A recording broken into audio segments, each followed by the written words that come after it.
toujours eu tendance à occulter les phénomènes qui touchent à l'exorcisme. À plus forte raison, le clergé n'a jamais autorisé qu'un exorcisme, fait par l'un de ses membres, soit filmé.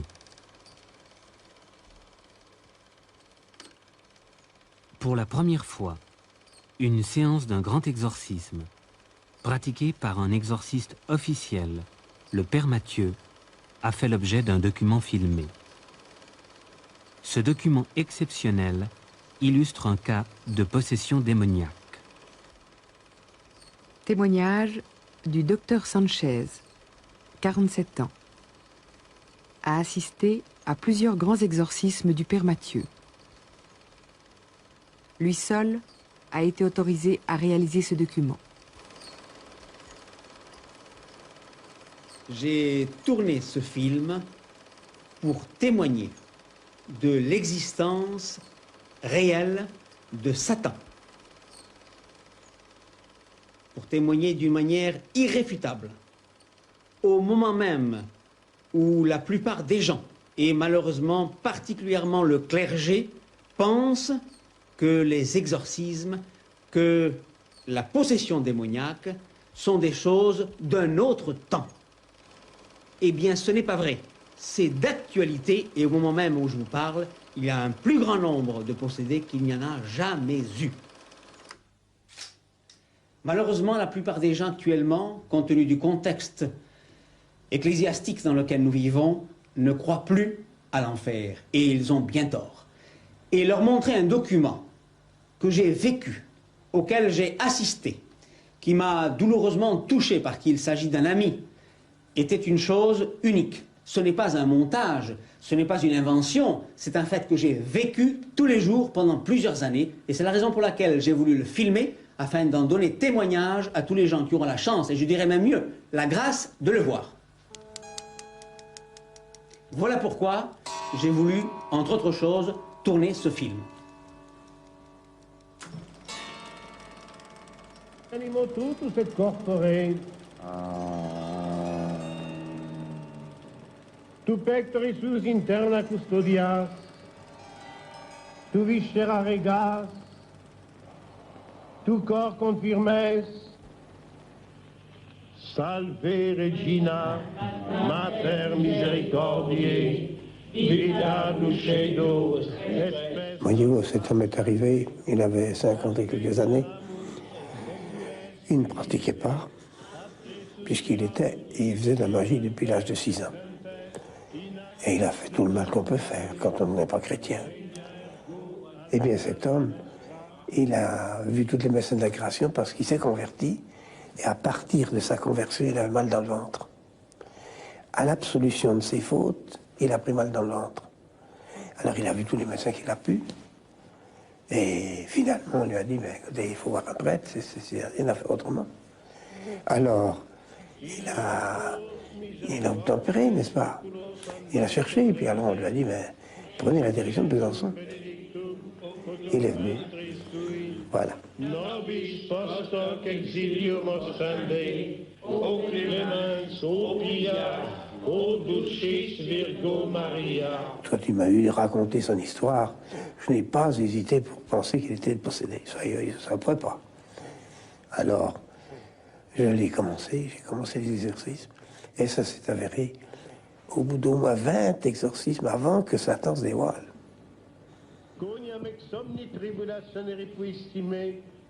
Et alors, quand il s'est dévoilé, ben, c'était la bagarre. Et la bagarre avec des témoins, avec tout ce qu'il fallait, quoi. Mais c'est épouvantable.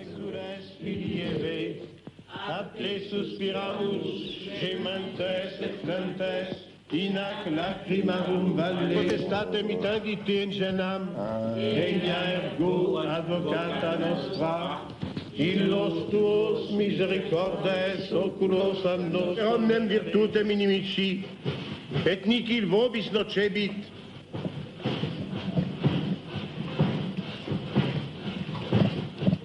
Verum tamen in hoc nolite gaudere, quia spiritus vobis subliciuntur, gaudete autem con nomina vestra scripta sunt in celis.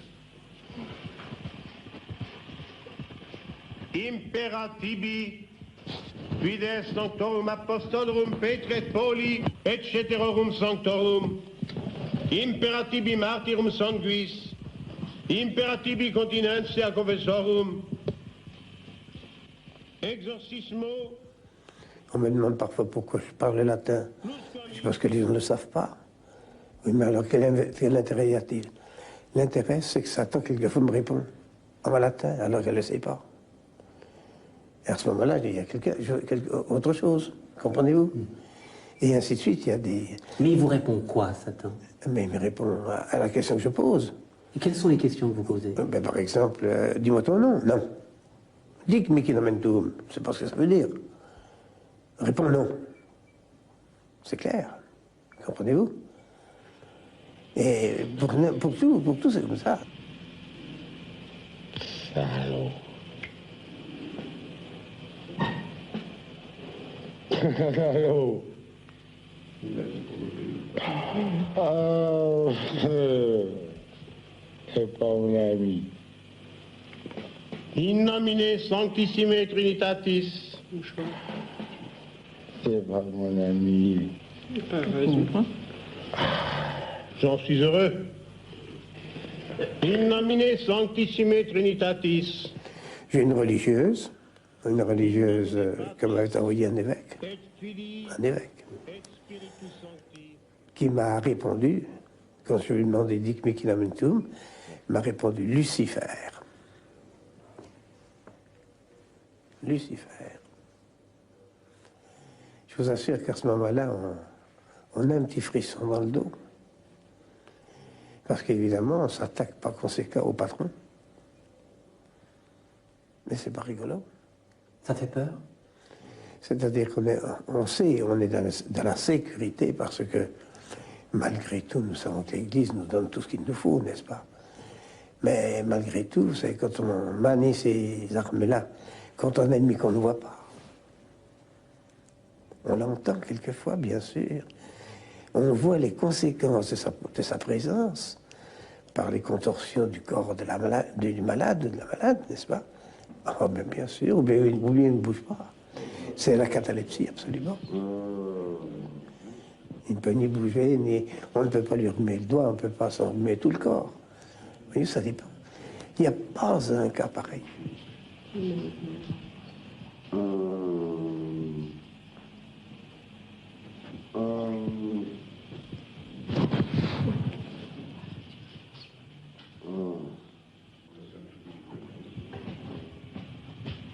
Prenez maintenant sous les bougies, en face des genoux, de l'autre côté des genoux, pour voir si les jambes plient.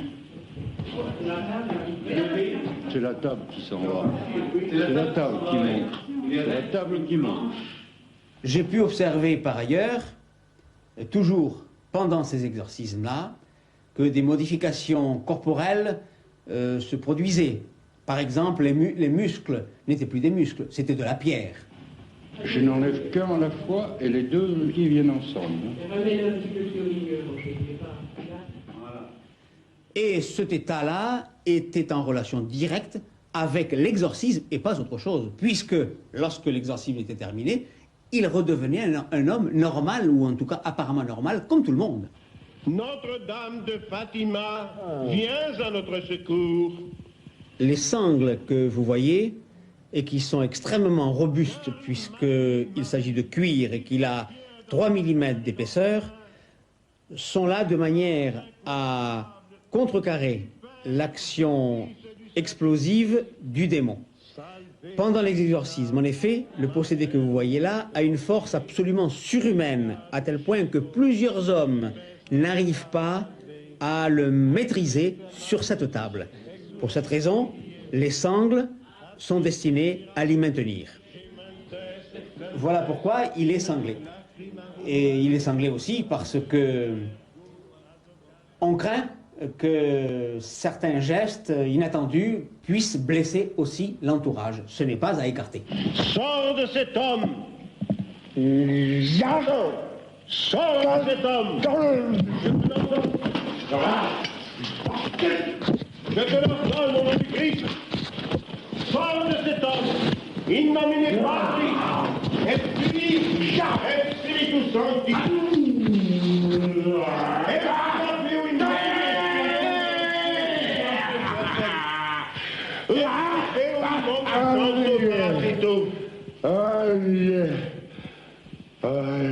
Mon Dieu, délivre André. Père, accorde à tes enfants cette grande grâce pour leur montrer combien tu peux être aimé comme un père avec nos cœurs d'enfants. Père, exauce-nous. Je peux vous assurer que je ne me doutais pas un instant des ruses extraordinaires qu'utilisait le diable pour arriver à ses fins. Salve Regina. Et il ne faut pas croire, en voyant ces images, qu'il s'agit du possédé lui-même. Le possédé est absolument inconscient. Il ignore tout ce qui se passe, il est parfaitement inconscient. Son corps qui devient comme de la pierre, qui pèse des tonnes, les grimaces qu'il fait, ses yeux injectés, ses rictus, ces crachats qu'il envoie au visage des prêtres, il est absolument inconscient de tout cela. Et c'est le diable qui le fait en se servant du corps du possédé. Par conséquent, le corps du possédé est entièrement sous sa domination et s'exprime à la place du diable. Et d'ailleurs, pendant les exorcismes, je peux vous assurer que les gens qui l'entourent ont peur. Le seul qui n'a pas peur, c'est le Père Mathieu. Alors pourtant qu'il voit à travers ses yeux, pendant l'exorcisme, les flammes de l'enfer. Ce n'est pas une image, il le voit vraiment comme s'il y était. Terreur des démons. Terreur des démons. Notre-Dame du Rosaire, délivrez votre enfant.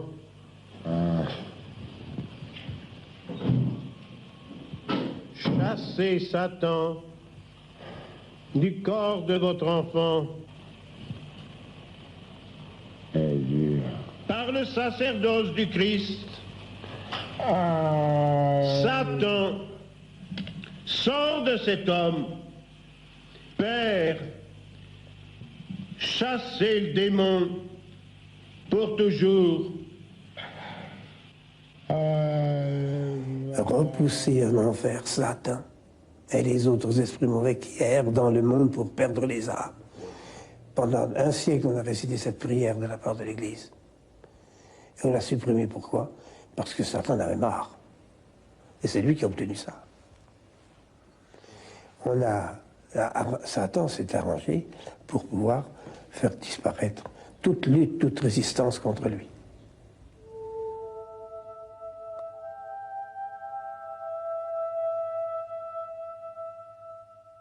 La plus belle ruse du diable est de vous persuader qu'il n'existe pas, soulignait Baudelaire. Mais à la fin du XXe siècle, peut-on encore croire au diable? Une question d'actualité, à un moment où l'on assiste à un regain d'intérêt pour les sciences occultes et la parapsychologie.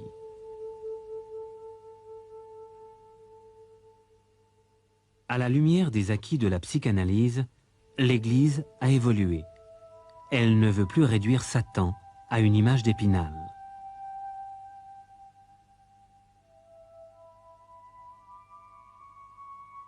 Pourtant, l'Église catholique continue à nommer secrètement des exorcistes officiels, même s'ils sont de moins en moins nombreux. Parce qu'on ne veut pas faire du mal à Satan. Ou plus exactement, on n'y croit plus. Alors on ne se bat pas contre celui qu'on ne connaît pas. C'est pas possible, ça. C'est peut-être pour ça qu'il fait tant de mal. Oui. Mais vous, Père Mathieu, vous l'avez rencontré, Satan? Oui. Je peux le dire. Je peux le dire. Quelle impression ça fait? Ça ne fait pas rire. Mais d'un autre côté, il ne faut pas avoir peur. Car un enfant qui ne quitte pas sa mère peut être défendu par elle comme si c'était une lionne qui défend son petit. La Sainte Vierge défend son enfant. Dans l'exorcisme, si on est en règle, on ne doit pas avoir peur, on ne peut pas avoir peur, car tout de même, il y a l'amour divin entre Satan et l'enfant que nous sommes. Les anges, les anges. Saints anges, venez au secours d'André. Chassez le démon pour toujours. À 84 ans, le père Mathieu continue son combat, corps à corps, avec le prince des ténèbres, inexorablement, envers et contre tous. Satan, sors de cet homme. Je ne m'arrêterai qu'à l'heure de ma mort, quand le bon Dieu le voudra. C'est tout. Je ne veux pas, moi, me soustraire à mes obligations sacerdotales. Je suis prêtre pour ça.